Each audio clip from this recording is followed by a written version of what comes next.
podcast of MLDA today. MLDA at EEE is one of the largest student clubs in the NTU School of Electrical and Electronic Engineering, providing a platform that empowers EEE and IEM students to explore machine learning, data analytics, and artificial intelligence through hands-on projects and industry collaborations. With various programs such as LearnNova, ProNova, and industry projects, MLDA aims to be the leading AI training and research facility for EEE students, staff, and faculty. We are recording this from Singapore, a place where technology, policy, and real-world impact intersect very closely. Whether it's consumer platforms used by millions every day or deep engineering systems that quietly power industries, Singapore has become a hub for building technology that gets deployed, tested, and scaled. We are joined by two amazing guests today who are silently transforming the consumer platform landscape with their leadership and expertise. Our first guest of the day is Shlok Jain. Shlok comes from the consumer technology space and has built his career at the intersection of data, product, and decision making. He started out working closely with analytics, understanding user behavior, patterns, and signals, and over time moved into product leadership. He is currently a senior product manager at Grab. Joining Shlok with us today is also Manya Miglani. Manya graduated in EEE from NTU in 2024. Her internship experience spans battery engineering, strategy, and research, and she is now an intermediate technical project manager at HP. In her current role, she leads quality for HP's upcoming inkjet printer platform targeted for a 2027 launch. Alongside that, she manages customer escalations for existing products using cloud-based printer data and customer insights to drive root cause fixes with R&D teams. She also keeps a close eye on key customer and business metrics like Net Promoter Score, star ratings, and warranty dollars to measure impact and prioritize what matters most for customers. Thank you so much for being here today. How are you guys doing? Thank you so much for your kind words. I wouldn't put myself in such a high pedestal, but thank you. It's actually really amazing to be back. I just walked around in NS while I was coming here, not spine. And it was a surreal experience. Like it's been actually really heartwarming being back here. So thank you guys for having me. Yeah, I think likewise after what Shlok said. When I was coming in the car ride, I was just looking at like Holly. I used to live in Holly, and like everything came all around the way, and I was like, I remember. I had a memory in each of those spots, right? So it's just like I went down the memory lane. It's really nice having to come back here. Yeah, thank you guys for being here. Thank you. Yeah. So like you guys mentioned just now, both of you are NTU students once, right? Yeah. And today you're leading teams and products and projects at a much higher level. So if we rewind a little bit and talk about how that journey unfolded, how do you think it really went by? No, anything wrong with it? You're the senior one. For me, actually, I started at Grab. I've interned at Grab in my final year, and then I just started full time with them. I think for me, I think the opportunity that EEE gave me. So I'm a electrical and electronics major, and I did from NTU. And for me, I specialize in data intelligence. So for me, till my third year, I was heavily into software engineering or hardware engineering. But I think the opportunity of exploring data came around in the third year, which is why I think for me, I realized that I like analytics and data. So with that opportunity, I think I entered into that space and explored that. I think product just came as a natural next step for me. I think for me it's a little different because I did do data intelligence as well as one of my specializations. But I think my focus was more towards batteries and electric vehicles, and like my internships were all during that, like all around that area. But when we graduated that time, there was like lack of jobs, the market wasn't very nice. So actually was one of the first roles that I got, and I did not have any idea about product, right? But I just took up that role. And I couldn't figure out this role during the 1.5 years I've been there, and I feel it really suits me now. I really like it because it has the technical aspect to it, which is hardware printers. EEE is being used there, as well as analytics, where I use the cloud data. And I build dashboards and I work around with data and everything. So yeah, I guess it worked out. No, I just found it funny how the jobs were scarce when you were there.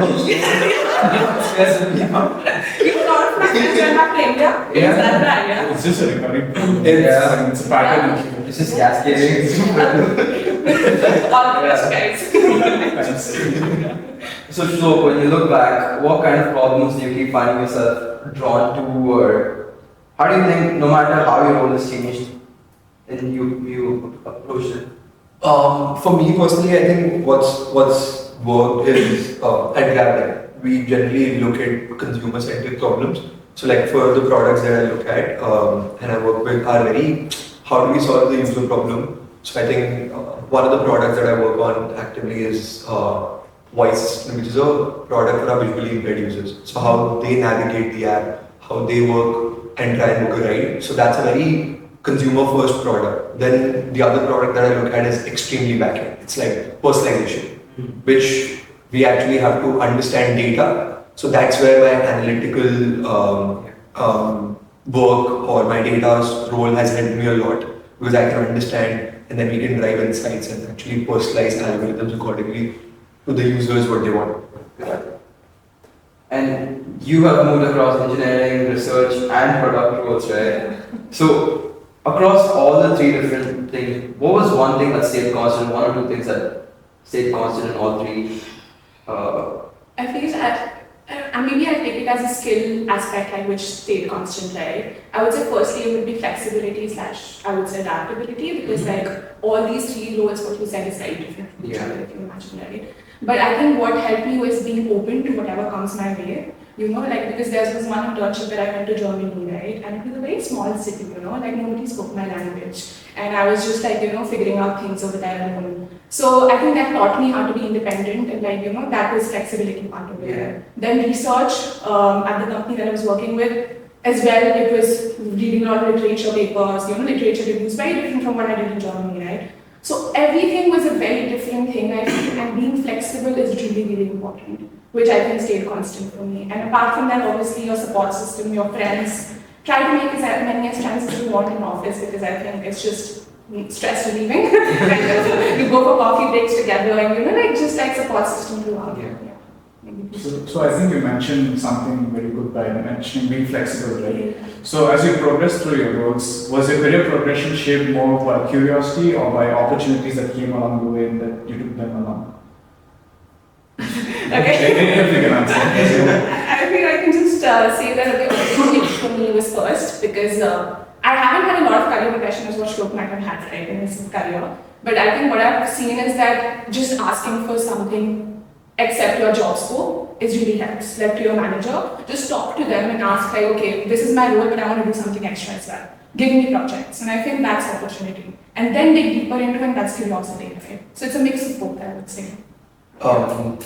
For me, I think what really worked or helped me figure out what I wanted was actually just interacting with some people who are not directly working with you as well sometimes. You just understand what they do, because you might like it. So I had an opportunity where I did a 3-month project. So to answer the curiosity part, I had the curiosity to do it, but there was also an opportunity where I could actually explore that curiosity. They had a 3-month project where I could be a part-time product manager.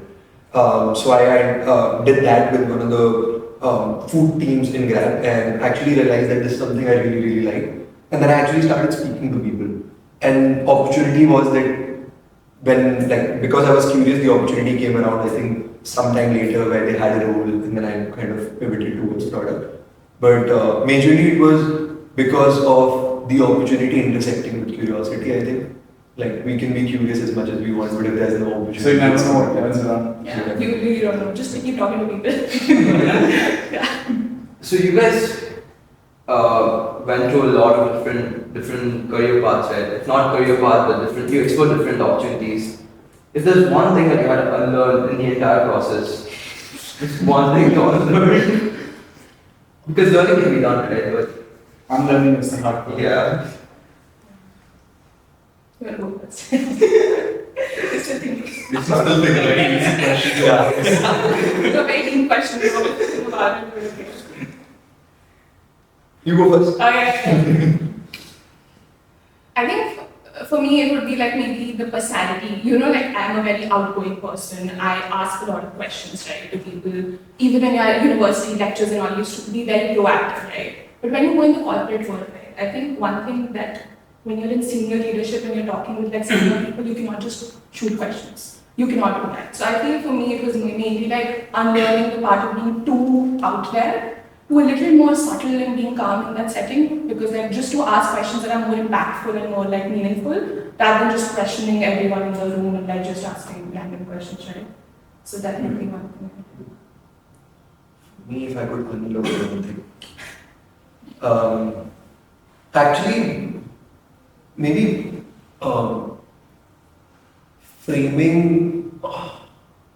framing too many, like I think to her point, right? Like we generally ask questions impromptu. Like we don't think, I think replaying that question sometime in your mind, but I think we never learned that. So I don't know if I could unlearn it, but I don't have a good answer to unlearning something. So it's just about asking the right questions to the right people at the right time. Yeah, I think there is no wrong question also. I fundamentally believe that there is no harm in asking questions. I think if you don't ask, you don't know. So it's totally okay to ask stupid questions also. There is no thing as a wrong question. So like this is something that I learned in your early career. Like my mentors used to always tell me that keep asking questions. Like you don't know what you don't know. And you don't know if something clicks or if something comes out of your question. So, but flip side is to work. Sometimes, working sessions and all, you should do that, right? When you're brainstorming, when you're with people around you, then you should. Yeah. So just so I understand the entire thing. So it's like you control your natural instinct to ask questions, but that doesn't mean you hold back your urge to ask questions. Is it? So you just rethink your questions and then you put them out there. Frame it, maybe ask the question to yourself first. If you still can't find the answer, then frame it properly to ask. So like our instinct is to always just ask. If you don't know something, maybe just rethink if you already know the answer. If you don't, then I think you should always ask. Okay. So I think you guys have had a great career progression, right? So as careers evolve, often success stops being like about individual execution or the individual impact you make, right? And it starts becoming about influence, leadership, judgment, and trade-offs. Like it's just opportunity cost and decision making involved. And that shift isn't really that clear unless you're obviously leading that path, right? So for my next question, I would like to ask, so as you both moved into senior roles, the impact you make becomes less about doing the work and more deciding about what work matters, right? So as you became more senior or like progressed through your roles, what honestly became more harder than you expected? Like maybe is there one thing that you really saw was unexpected and it threw like a little curveball? I'll take that.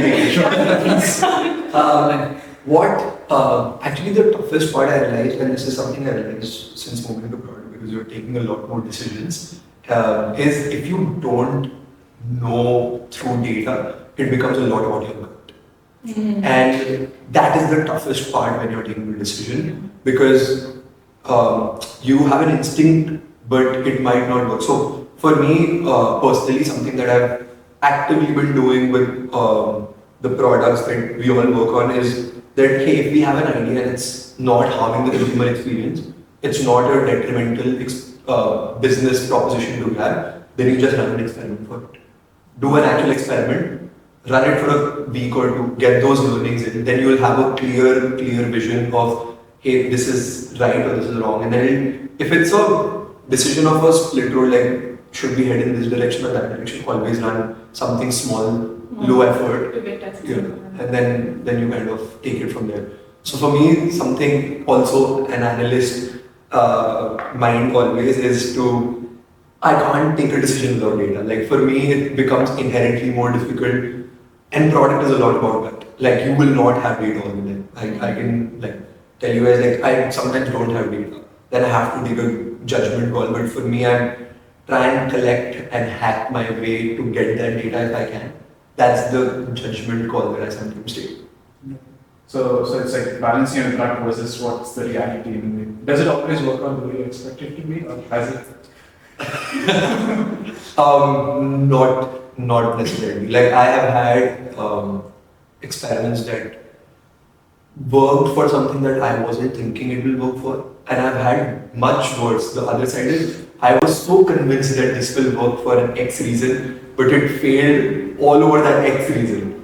Only, like it failed only over that X reason, everything else was okay. But my entire gut feeling, it just didn't work at that level. So it works both ways, but how do you balance it is, it shouldn't be, like if it's not detrimental user experience, I think there is no harm in running things which give you learnings, because then you don't really never go down that pathway. That's also good, I would say.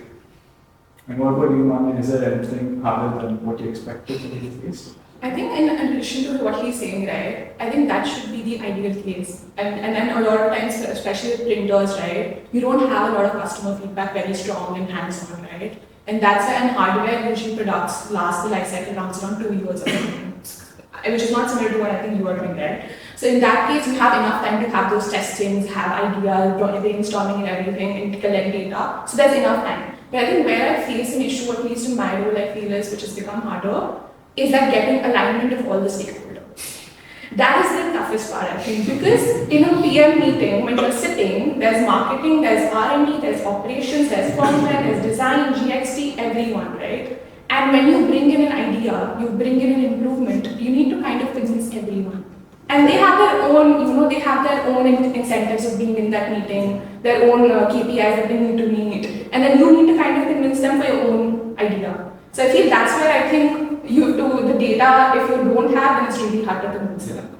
And you have to bring out some data at any time to just put it in front of them, like, please get convinced, Get them for backlinks, customer feedback, star ratings, or something they would be on. But yeah. To an extent, your gut feeling, but also a little bit to convince people. Okay. So if you compare your startup with career and to where you are now, what is something that you find that didn't matter back then but matters a lot now compared to when you started? Stakeholder management. Like, this is something that because I was also working in data. Like I think if you're in a technical role, I might not be cannot be generalized for everyone, but for me personally, when you're a little more back-end, you don't have a lot of stakeholder management, so you're okay with getting away with things. But I think once you're doing more product-facing work, I think that goes for a toss. You have to convince people. I think something I still am hoping one day I can do is something I've realized a couple of people doing in my company. They convince everyone that everyone is their team. So they are like, oh, we are doing this for you. I was like, no, but how did you convince them? So that is something I realized that we didn't really care about when we started out in our roles, but now looking back, I think the more important thing, that how do I get all of you to think that this is your thing, not my thing, which is an incredible skill a lot of people have. But I think which we didn't really care about in the beginning of our careers. I think very simple, yeah. Yes. So, as you climb up the ladder of the corporate ladder, right? So you take up more leadership roles. So what has really become harder than expected? Is it just the thing that you said about stakeholders, or is there a lot of office politics and It's management. Yeah, it's management. You don't need to be seeing this. So we cut But I think sometimes, because to be fair, I'm not senior enough to be senior leadership, but I think for us, you kind of get sandwiched. So you want to take care of the team that you're working with and make their point across, but you also need to convince your own leadership so that they buy into your idea, but the team might be feeling a completely certain way while your leadership feels completely different way. So in that case, data helps, but at a product level, we get sandwiched. So how do you balance the narrative that it's the right thing to do, but we also will do what you want? I think that becomes more difficult as you progress more in your career. I've seen my leaders at Grab, they are always figuring out how to do the right thing for the customer, but also it should be the right thing for Grab as well. Like, how do you balance that? ROI. I think in ROI question, it always beat, like, customer always beats the business. No? Yeah, it Like, does. yeah. If I showed them a customer video or something, Yeah. it would just beat ROI. Yeah. It's true. Customer is the strongest. Yeah, yeah. But as you go up in the leadership roles, the touch with technical related jobs that you do on a day-to-day basis reduces, right?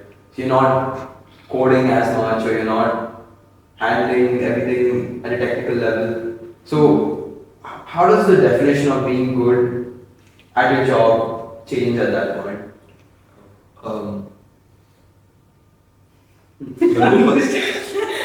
Okay, I think I'm very new in this product management, right? So I don't want to like lose that technical aspect very soon as well. For me, it's a little different, right? Like I do want to have the business side to it, but I think I've been very adamant about it to my boss as well. Like, give me technical projects, give me coding things to do. I do not want to lose out on it and just do product management. Maybe in the future, 10 years down the line, I want to do it completely. But right now, I think I want to do more of like, like more hands-on projects as well. So I feel it does reduce over time, but still I think for you, it depends on you if you really want to like grab onto it or not. And then I think second aspect to it is as well, I feel, never mind. I think we're going to skip yeah.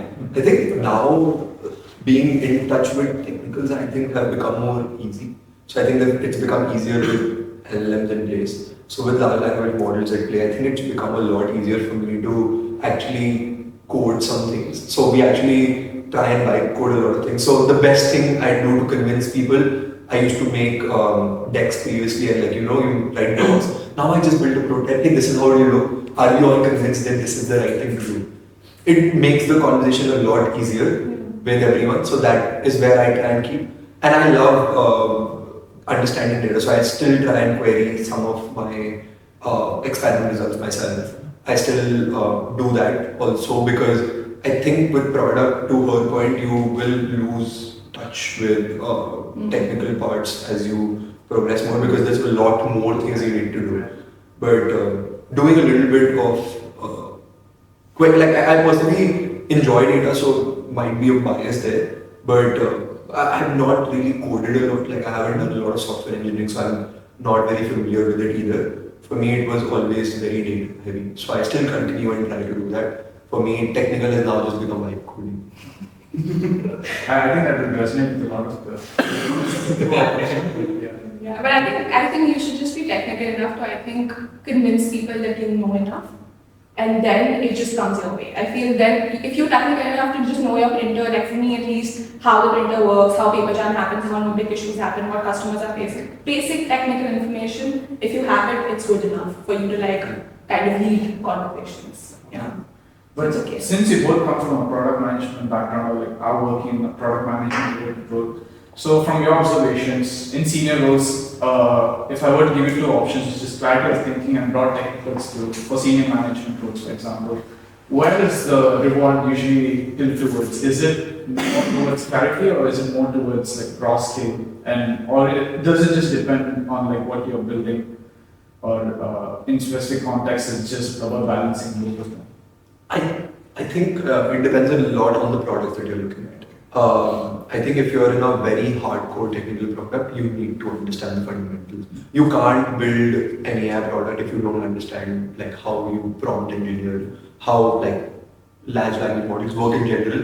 You don't need to know in depth. I don't think a lot of people in general in the world know how they work, but understanding the nuances is important. But I think clarity of thought will always overpower everything. Because at a senior level, what you're trying to problem solve is what's the right thing to do. You're not optimizing for technicals because you have your counterparts who are heads of engineers who are supposed to do that. So I think at a very senior leadership level, I think from product, I think they are more needed to do critical thinking and be clear with their content communication. Yeah. No, I think I would just add to that, right? So when you have a clear mind, I think you can tell a story better. So if you have clarity in what you're thinking, you can resonate, you can get the alignment easily, in between stakeholders. You can get easy data, what you have data, you can present it better if you have clarity. So I think clarity can solve a lot of your issues. So being clear is very, very important, which I faced an issue at the beginning of my role, I feel, but then I figured it out over time, and now I think I'm in a better place, still learning, but a better place now. Yeah. Okay, I think we've spoken a lot about growth, responsibility, trade-offs, KPIs, and a lot of different yeah.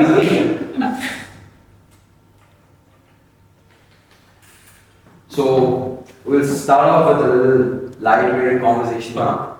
We'll have a quick mid-podcast rapid fire. Alright? So, yeah, don't have to overthink, it's just simple questions.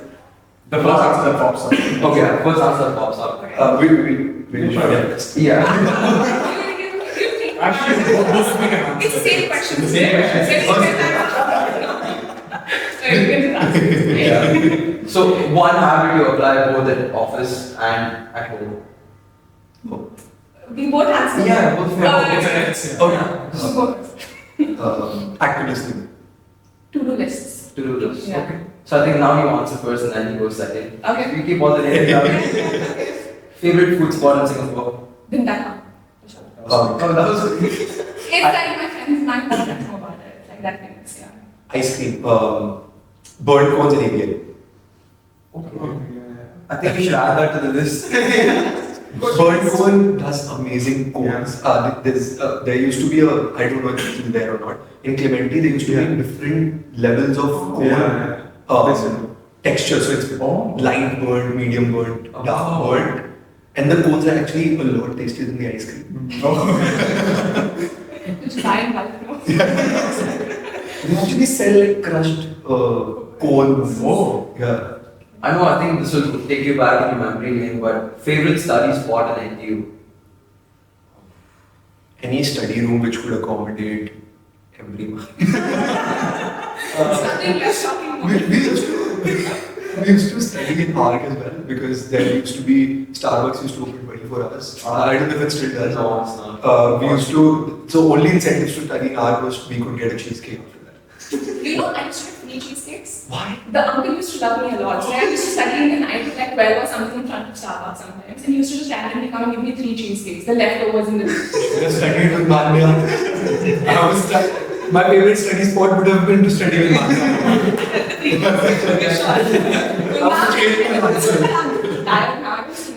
I want to change my answer. It would have been to study with Manya.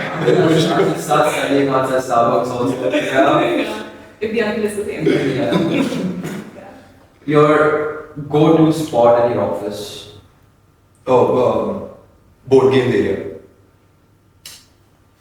In my office, a coffee area where I go to the pantry. Funny how none of you said your own desk.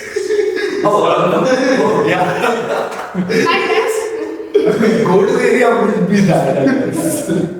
That's the have-to area. Yeah. So you're there. Yeah. You don't go to it. Favorite English movie? Okay, I don't watch a lot of movies, but then I need to choose. Maybe you go first. I need to think. 21 Jump Street.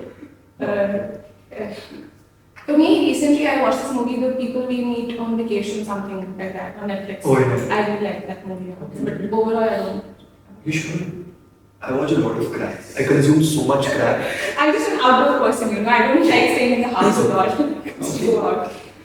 One hidden talent people don't usually know about you. Sorry. Yeah, please. Coming at the same time. I can sing well, which is not a lot of people know. And I don't understand it also. I can't sing to save my life, but I can write and rap. Oh, right. Okay. Rap. So singer and rapper probably can release a No, but I don't do it officially. It's like my bathroom singing. biggest pet peeve. I think messy areas. I just can't. My flatmates This is are okay. just no, my flatmates are like I'm trying to have problem with this, but I'm like okay, they're living the table in front of the sofa that should be like clean. You shouldn't keep your laptops and everything. It's like I just leave it. Is this keeping up for the He's agreeing while messing up the entire thing. Yeah. Ketchup. Ketchup.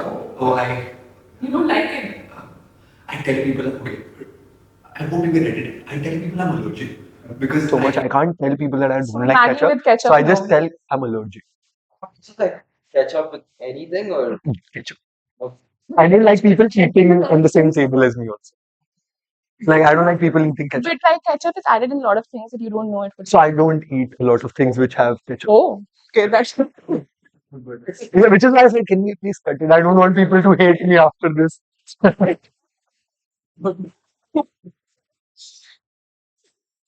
alright, so back to the usual Yeah.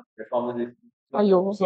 So both of you work in roles where decisions have like real world consequences on users, teams, systems, and the hardware. Right?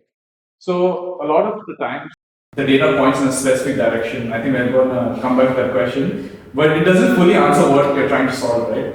So what do you lean on in those moments? Is it just pure gut instinct, or do you like go for external sources of information, or how does it work? If you can take us through that. There's always a inherent question of sunk cost whenever you're building something. Like, let's say if it doesn't work, if it's, to your point, like just flat, like it didn't do as well or didn't do bad, there's always a concept of sunk cost. But I think for the teams, we are always pushed, if it doesn't improve the thing that you wanted, it has to improve something. If it doesn't improve anything, like it can be any metric, it has to positively impact something. Can be adoption, can be customer experience, can be business, can be revenue. It can be anything, but it has to improve something. If it doesn't, then we take a call of not doing it, even though we might have invested in it. So the decision would be then to not do something as much as I think it's the right thing to do. But are there any consequences to when you put in so much money and resources into it and then you pull back out of it? Are there any consequences to it? Great question. The sunk cost fallacy is always there. Right? For us, I personally try and do very small scale stuff first. Like if I have an opportunity where I can control what I'm trying to run, I try to do something which is low effort for us to get earnings. But if I'm, let's say, doing something which is a revamp of sorts, right? I've restructured the entire page for you, for example. It's high effort, might not work as well for whatever reason. Then the question comes. But I think the firm decision that I think our leaders generally go ahead with is, if it's not improving anything, we take a call that it's not the right thing to do. So it has to improve one thing or anything for that.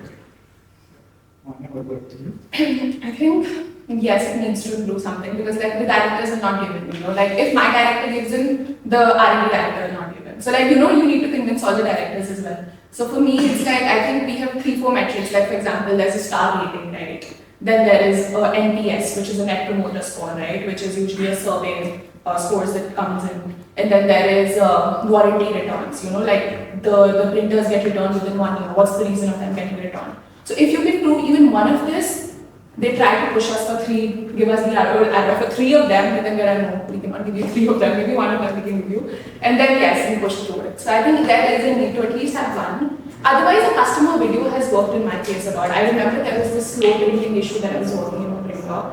How to increase the speed of the printing when you're printing, right? A lot of customers complain about it, it's very slow now. And we were looking into telemetric cloud data for it. And then we were not getting any signal, we were not able to find factors or something. But we found one YouTube video, a feedback video, and then the customer was talking about where specifically he was facing slow printing.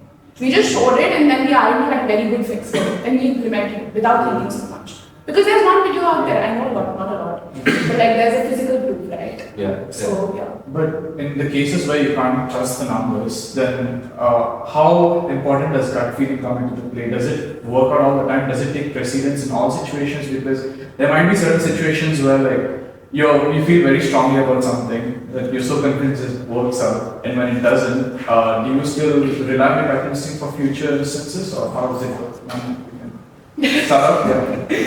I think gut feeling, for me, my manager has always been a person who, like, ever since I've joined, right, my manager used to tell me, oh, Manya, take the decision yourself. I'm not helping you, you take your decision. You tell me why you want to do this and what is the reason behind that. I'll let you choose it. So very early on, I had been put in that swimming pool to like just swim around, like just tell them I'll find my way. So I think it's more of like I wired my mind to get more data somehow. That feeling sometimes, but not all the times. Yeah. Two things. I've been fortunate that I have a lot of data. So I generally, for me, it's more synthesizing the data in the right way. Yeah. Second, I think there's this concept that my manager always tells me is to ask for forgiveness instead of permission. Where you do first, and if it's the right thing, and if it still doesn't work, it's to ask for forgiveness instead of permission. Like, should I do this? Instead of, I'm sorry, I think it's the right thing. That's the flip that I learned while moving the product. I think it's also not inherent to us. I think when you're starting out, I don't think anyone takes like that decision that, hey, we should do this and then think about it later. I think if it's not, which is what I was saying, if it's not detrimental and if it's the right thing to do, I think the general motto with gut is do first, ask for forgiveness later. Okay. I think you mentioned earlier that you had to convince like different managers for things, right? So I understand all of them are quite senior in their positions. How do you make sure that the best idea is always good? Because it's quite difficult. You mentioned you were sandwiched as well. Yeah, exactly. So you're playing on two sides of the field at the same time. So I think a usual thing that we follow is that have a table, right? Just have a table. Have 2-3 ideas listed down over there. Have 2 columns. Have trade-offs, have impact. Because you need to tell them what is the trade-off if you're going on with option 1. What is the impact if you're going with option 1? Option 2, option 3. Give them the options. If you have a good idea and if it's impactful enough, there's not a lot of trade-offs, they will accept it. So it's just about putting it out there and telling them what's going to go bad and good when you put it out. And just leave it to them to decide. Yeah. Because not our thing to decide at this level, at least not. Yeah. I think plus one to that, like I think our job is not to take the decision sometimes. It's to put the decision matrices out. Like you make all things, pros, cons, every decision, you lay it out with facts. And then I think, I don't know if it's the right way to look at problems, but we are generally trying to do the consensus way. Like, it might not work sometimes, it does the other time. We try and do the consensus way, but if the room is then convinced towards a certain idea based on the facts that you've laid out, I think that's what our job is to do. Like, lay out the facts, get a decision by the end of whatever time frame we're looking at. Like, our goal is to get a direction. It might not be something that you want to do, it might be something that, but as long as it's the right thing to do, I think it's okay. So speaking about collating opinions, right, for that matter, if I were to term it that way, so is there a project where like there were majority of maybe your clients or maybe your team thought the approach made sense, but the outcome didn't turn out the way you expected it to, and what were your learnings and how did you proceed from there forward? Was there any such incident? I think recently we had an experience where we ran something like we were all pretty convinced of it working, like at a team level. So I think one thing that works well is we are not penalized for doing the right things. Like if it doesn't work, it's fine. As long as you do the right thing and it doesn't work, it's totally okay. It's not a thing. So for us, what worked, like it didn't work as what we were expecting. I think the learning then is to understand when to quit. You can't keep doubling down on an idea because you're attached to it. So I think detaching yourself from the product sometimes gives you that lens of, hey, it's time to call it quits with this particular initiative. Figure out another lane that might get you across the line. But if everyone is, because to be fair, all of us get very attached to the things that we're working on, right? The engineering teams, the data teams, like we as product, all of us like get very attached to something or an idea of something that we are working towards. But it might not work in the same way. And I think for us, the tougher thing is knowing when to quit it and moving on and figuring out other opportunities. I don't recall it. Like very recent. No, it's not like that. It's just that I have the paper jam and initiatives and slow printing initiatives and what I was talking about. I think in slow printing there was this part where we were getting, we had like a table, we had 6 metrics. The OS, for example, the operating system the customer is using, what type of phone they are using, like a lot of factors which influence printing speed in your printer. So we had like a relation between them, but things were not working out. We were not getting a very clear signal. And there are 2 parts to printing, right? There's one part which is cloud related and there's one part which is hardware related. We are focusing too much on hardware, right? And I think that's where our team was going a little bit wrong. I feel. I wouldn't say wrong, but we did get something out of it, but the impact to the customer wasn't very high. So then we stopped ourselves. Then we got another team to work at the cloud part of it, which is actually very important as well, because like the lagging of the data and all can cause the printing as well, slow printing, right? So, I mean, yeah, we just learned from our mistakes and we worked with it. I think you mentioned earlier you need to know where to stop instead of doubling down. Right? But knowing where to stop is very subjective. Maybe in a team of 4 people, some might think maybe you can take another step and then check that out, but then you think, okay, we're done with it here. That's where your gut comes in. That's where you want to make that decision. That's where you need to say that, hey, we've run enough in experiments on this. We have tested all potential hypotheses we had. The data doesn't prove any of them. It's time to call it quits and move on. So I think for me, I try to go, or at least we've been asked to go hypothesis driven. Like you have a certain thing in your mind. Frame your product accordingly, frame your experiment accordingly. If it doesn't work, you will get insights from why it didn't work. If it is complementary to your hypothesis, then you can run something which we call it fast follow-up. You can run a fast follow-up experiment to kind of solve for that. But if it's like whatever you were hypothesizing is completely disproven in the experiment, then I think that's where you call quits. So maybe in your time when you're working, of course you're working in the corporate world, right? There's a lot of setbacks at different teams and like probably the whole organization faces on its own.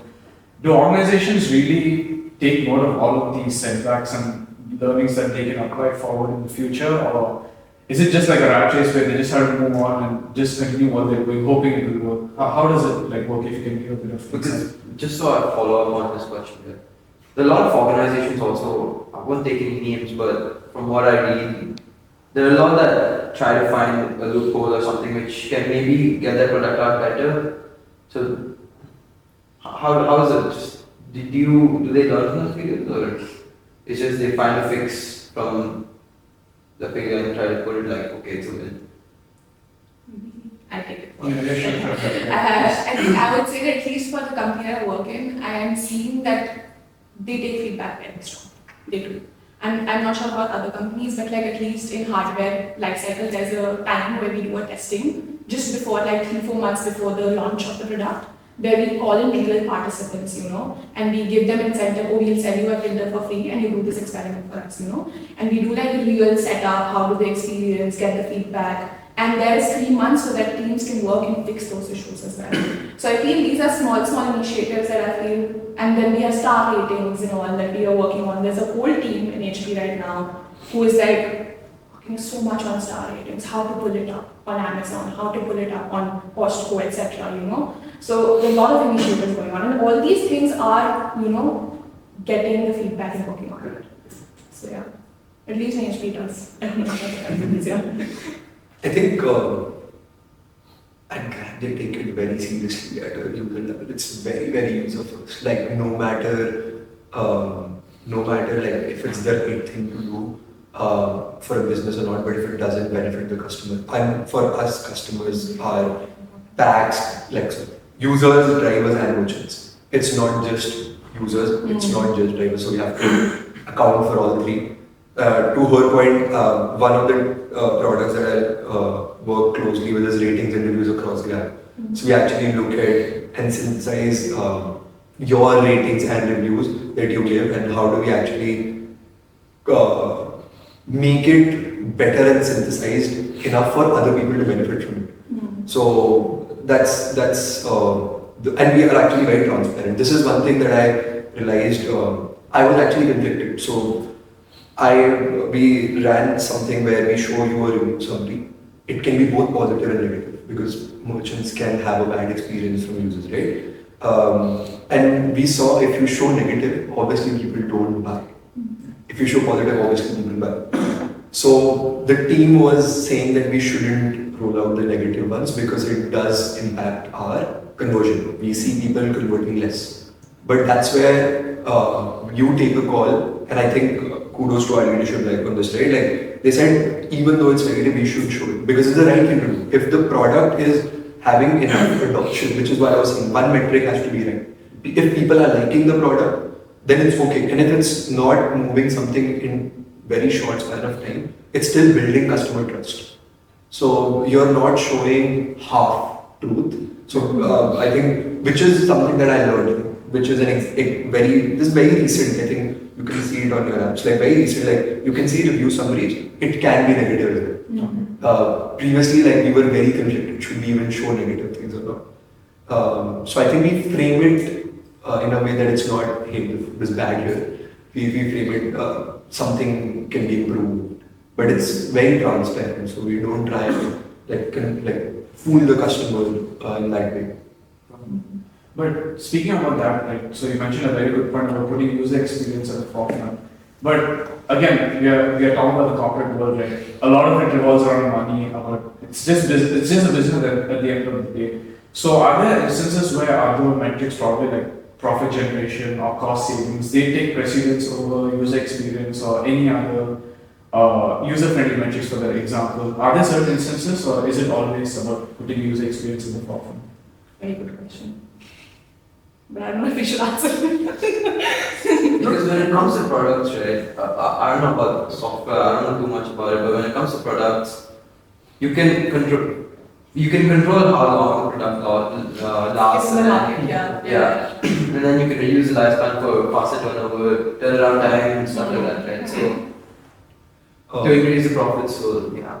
I think, I don't know if it's the right answer or not, but you do run both things. So in my teams, you can't make the user experience bad. So if the experience is flat while you're getting more revenue, that's okay. Yeah, that's okay. Or you're making the experience better while revenue is flat.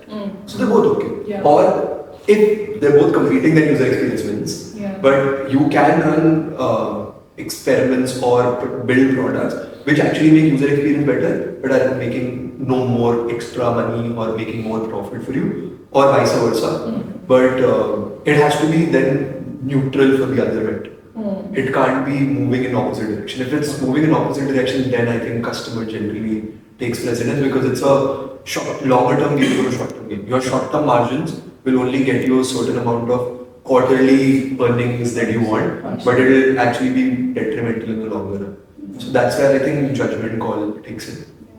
And I think you have a very strong use case also, right? For example, if your use case is very rare, like if it's very rare, then obviously you wouldn't care a lot about that, right? And you would rather have your revenues coming in. But if the use case is like, okay, 80% of my customer base is going to get affected, then yes, you need to think about your customer first, right? But if it's like 10%, 5%, you can still, the what he said, like you need to gauge it properly, I feel. So yeah, that's a good answer for me.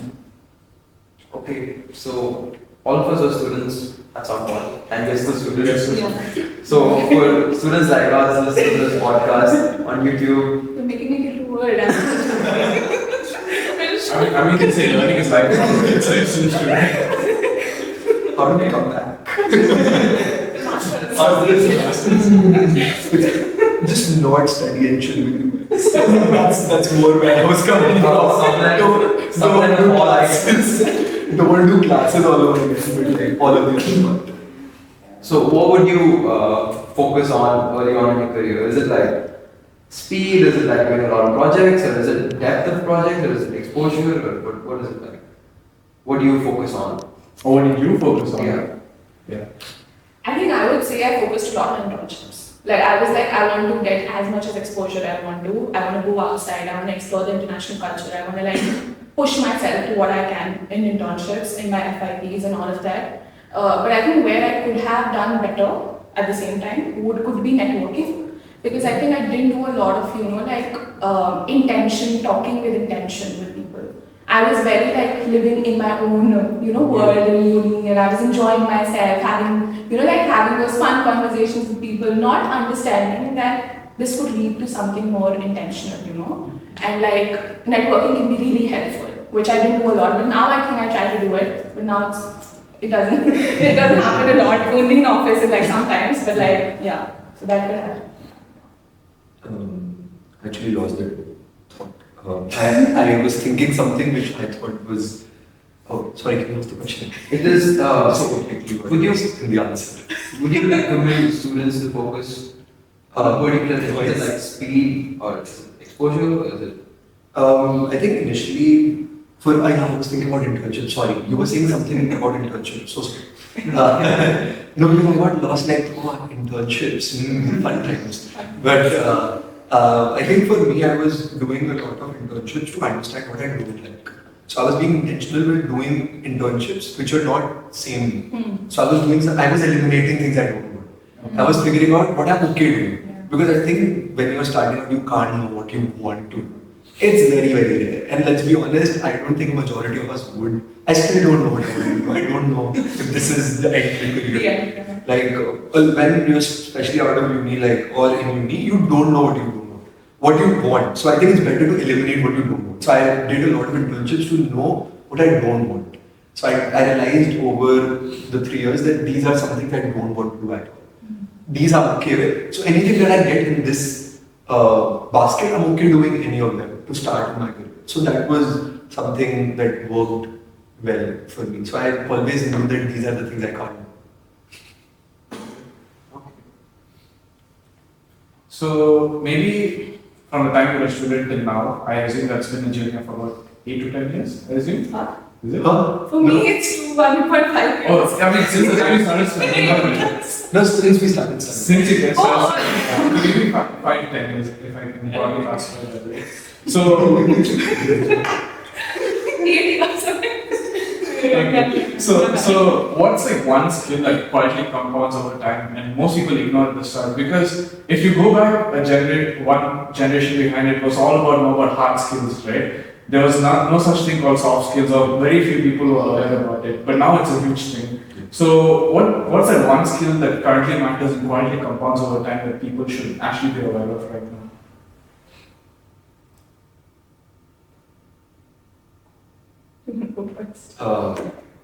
Two things. One thing is, I think, active listening. I think it really, really compounds over time. And how you articulate yourself. I think I took it for granted that, you can't say whatever you want by framing it properly. It's something which is a skill that you take for granted. It's the articulation of your thought. I think if you articulate the problem, if you articulate the solution, if you articulate your recommendation well, it's very easy to get buy-ins, consideration, like your recommendation will be actually implemented. All of that becomes a much shorter and a smoother journey. Yeah, I think adding to that, I think similar to articulation is, right now in HP we have a workshop going on called as storytelling, the storytelling workshop, right? So the art of storytelling. Like how do you actually convert your data that you have into something which is a story? Because everyone can relate to a good story, You make it relatable to the person that you're talking to. So just the art of storytelling is what I would say. Just work on that. Remove the noise that you have and just focus on the key point when you're talking to people. Yeah. I think Tanna mentioned earlier that previous generation it was more about hard skills and not that much about soft skills. In the previous generation there was a lot more. Okay, I'm getting my personal question also in here. Previous generation meaning our parents. Yeah, parents, something like that. Yeah. So for them it mattered a lot. What's your grades like? What's your GPA like and stuff like that. Okay, personal question also here. How much does GPA matter when you apply for a job? Very personal. Less than 5% out of your 100% of application. It depends. Okay, I think banks give a lot of weightage to GPA. I didn't apply to a lot of them, so I might be biased here. But wherever I applied for internships or even jobs, I don't think they asked me anywhere. Okay. Yeah, I think similar for me. It's just that for masters it might matter. So if you want to do masters, then be cautious and get a good GPA with me.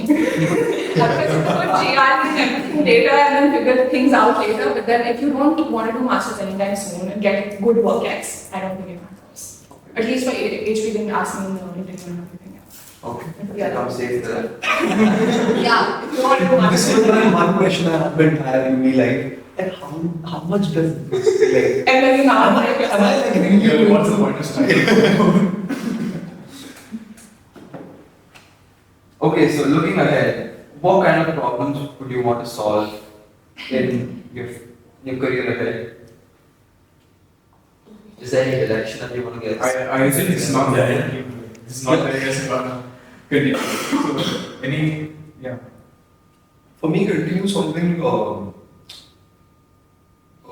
problems which are high technical work. So maybe solving problems through AI. So one of the products that I work on is an AI assisted booking journey for elderly users, right? Like how they actually can book a ride without actually interacting with the interface. Similar for like visually impaired users, they can't see.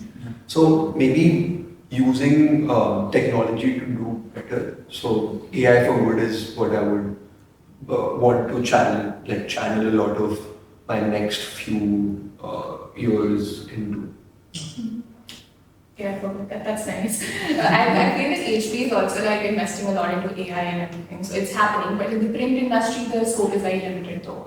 But what I think the technology can play a role is how we get customer data. I think that part we can play a lot of. We can bring in more technical expertise, and actually, like right now, I feel that what I want to do in the future is like kind of push for more, translated into like better metrics that we get from customers so that we can fix their issues. Because if you're not getting what they are facing, issues that they are facing, we cannot fix it. So get more of that, and work on the problem statements related to that, and bring in your technology component as well if you want to. Yeah. Okay. Maybe on that note, I have a two-part question. So, One question. so product management is evolving, like we have been discussing and what you guys mentioned. So, how do you guys personally upskill yourselves in this field? And is there one thing in this domain that you feel that should be discussed about and it should be brought, and it should be considered more seriously? Two things for me. I think we take communication for granted. I think that. So for me personally, upskilling would be maybe if I'm working for a company which has a lot of German influence. Give an example. Picking up German as a language to learn is a great skill to have. Similarly, if I'm the other skill would be maybe constantly being in touch with tech. I think you don't know what you don't know, and I think it becomes scary after a point. To be very honest, like you start feeling redundant, and at a level where you might feel more and more redundant. I think it's always good to keep in touch with technology because you're always upskilling yourself in that scope. So I think communication and tech would be my constant upskilling things that I would want to do. I think one is the overlapping with him, but the other one I feel is networking. Talk to people in your company a lot. I feel that helps me a lot personally. I go on coffee chats with them. I get to know more about their role because you never know if this is the end goal, right? So you need to talk to people. You need to understand what they do. So that's one. And the second part is I think watching doing courses and all what he said, which is an extension to like keeping yourself more technologically advanced, right? Do more courses. Do the skills that you want to learn, for example. And I think companies like ours also give us opportunities, like they give subscriptions and all, you can go and learn it. So just make use of it, yeah. Okay. I think we're coming to the end of it either way, but I have one question. Since you guys have been in corporate world for like what? So let's say 3 to 5 years? Yeah. 2 to 5 Okay, 2 to 5 years. We need to have agents. What are companies looking for when they hire a fresh out of the school graduate? It's the tough ones. I mean, the answer will help a lot of people. So,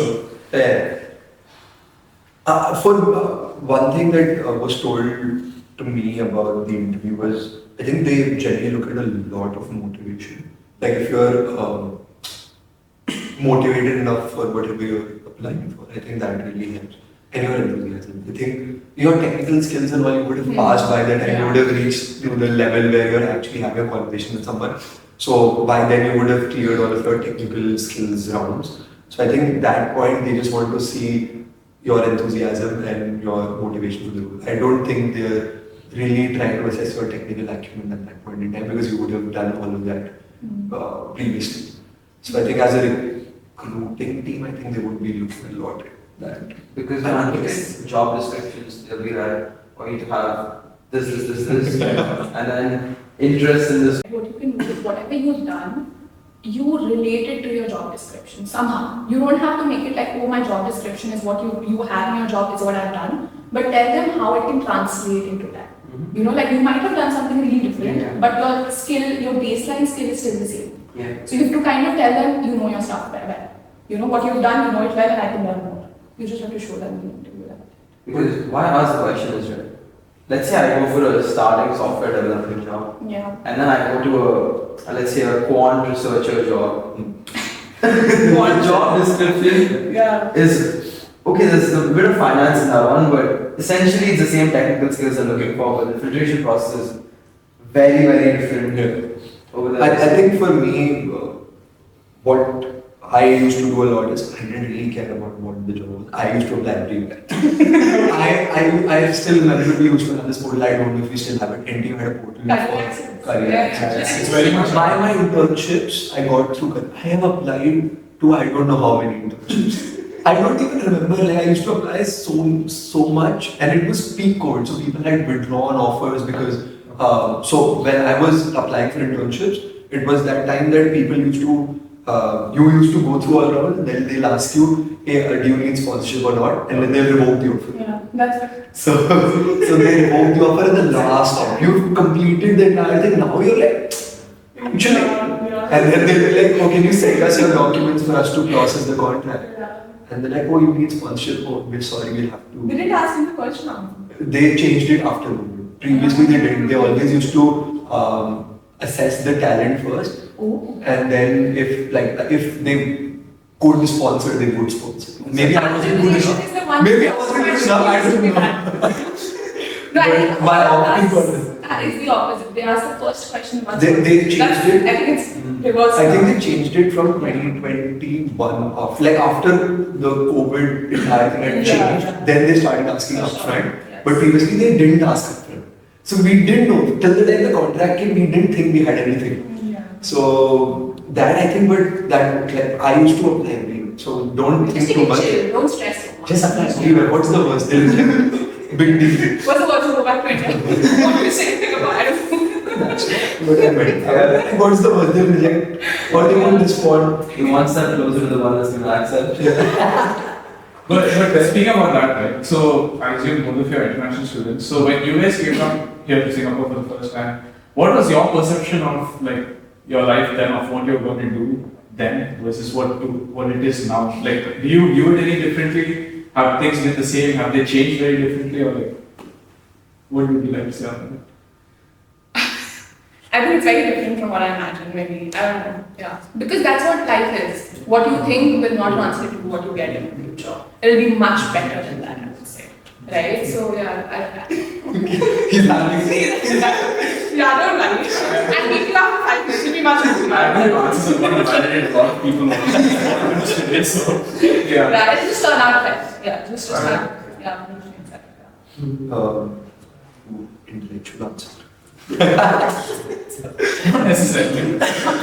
You can turn around the white answer.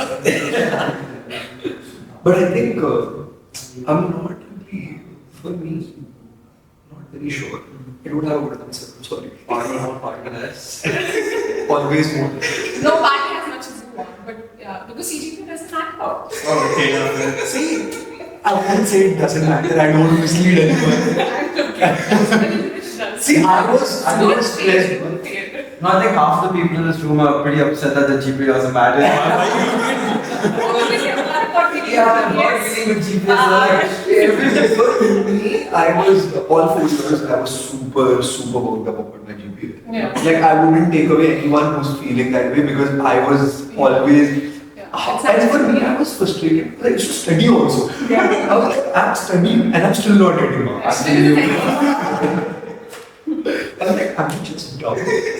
Like, I think for me, when I had come, I think for me, I always wanted to like get into more academic stuff. I never actually thought of myself actually not pursuing further studies. So for me, that was the biggest shift from when I had come to NTU to 2-3 years into NTU. So like when I had just come, I was very clear that I want to do a certain master's degree. I want to then do a maybe PhD as well. Like I wanted to like go into a hardcore academic field, but I think I don't know what changed. But then I kind of second, third year, I think decided maybe later in life. Okay. I think. Yeah. Last and final question. Yes. Yeah. If you go back to NTU, your NTU days, what's the one thing that you would change and why? It can be multiple Yeah. things that you want to change as well. All If you wanted to revamp NTU, that also works. No, I think for me, I would, as I said, like I was very worked up about marks and grades. I would maybe not worry so much about it and maybe just spend a lot more time with friends. I think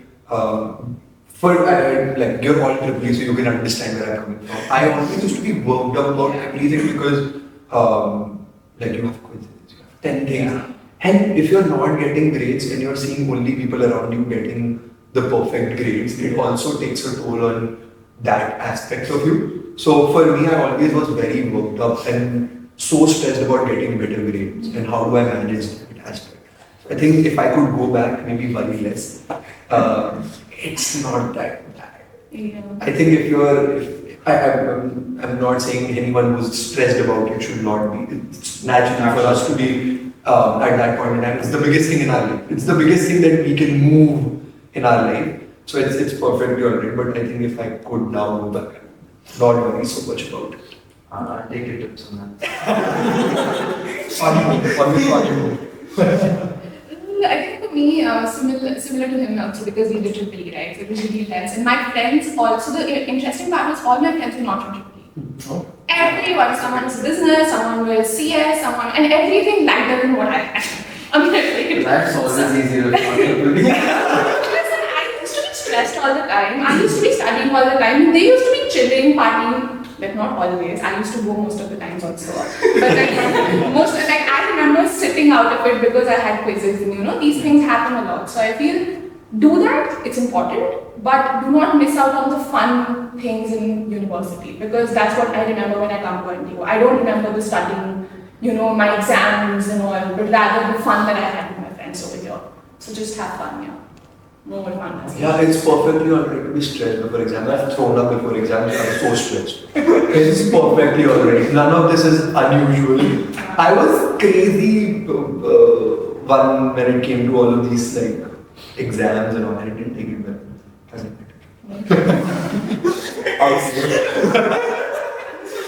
Yeah. But anyways, I think those are very insightful tips for people who will watch this podcast in the future, and for us especially. I think a lot of people like me will be watching it. Yeah. I have to tonight. But you have a banking job, that's more right. I don't know. Yeah. But anyways, thank you so much for all of this. I think it's been a wonderful conversation with you guys. A lot of things to learn, a lot of things to take back. Whoever's watching this and for us as well. And on our shoulders as well. Yeah. So before we wrap it up, is there any one piece of advice that you have for our viewers who might be watching this, or any words of wisdom?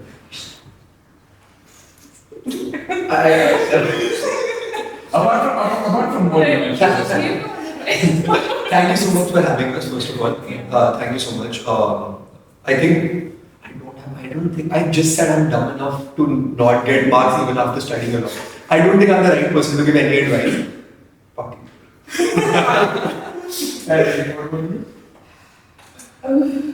Just just take less stress, I guess. Yeah, just live your life because I think life is short. So just live the most every day. Yeah. Okay. Thanks, guys, for taking your time out and sharing us your experiences. Yeah, it was wonderful. Thanks, guys. Thank you. Thank you. Thank you so much. Thank you.